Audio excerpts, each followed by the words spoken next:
Hello everyone, Assalamu alaikum. Welcome to back our new English learning class. Today we are going to learn a very easy and useful English sentence structure. আজকে আমরা অত্যন্ত গুরুত্বপূর্ণ English sentence স্ট্রাকচারগুলোর মধ্য থেকে একটি নিয়ে আলোচনা করব।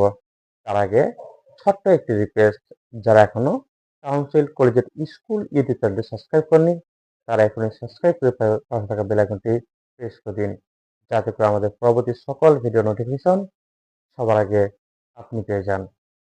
Let's start. I am having means আমি পাচ্ছি বা অনুভব করছি। হ্যাভিং আ নাইস টাইম আমি সুন্দর সময় কাটাচ্ছি অর্থটা হচ্ছে অনুভব করা। হ্যাভিং আ নাইস টাইম আমি সুন্দর সময় কাটাচ্ছি। আবার আমরা যদি বলতে চাই যে আমি তোমার সাথে সুন্দর সময় কাটাচ্ছি, তাহলে এটাকে ইংলিশে বলতে পারি having a nice time with you. আমি আপনার সাথে ভালো সময় কাটাচ্ছি। Having a nice time with you. আমি সুন্দর দিন কাটাচ্ছি। Having a nice day. আমি সুন্দর দিন কাটাচ্ছি। You repeat after me.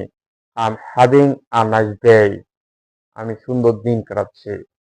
একইভাবে আমি গরিবদের সাহায্য করতে পছন্দ করি বা আমি গরিবদের সাহায্য করতে অনেক আনন্দ পাই। এই অর্থে আমরা বলতে পারি, এটাকে ইংলিশে বলতে পারি এভাবে যে I am having a lot of fun helping the poor. আমি গরিবদের সাহায্য করতে অনেক আনন্দ পাই। I am having a lot of fun helping the poor. আমি গরিবদের সাহায্য করতে অনেক আনন্দ পাই। এভাবে আপনি এই স্ট্রাকচারটি দিয়ে হাজার হাজার বাক্য তৈরি করতে পারেন। ভালো থাকো, সুস্থ থাকো। আসসালামু আলাইকুম।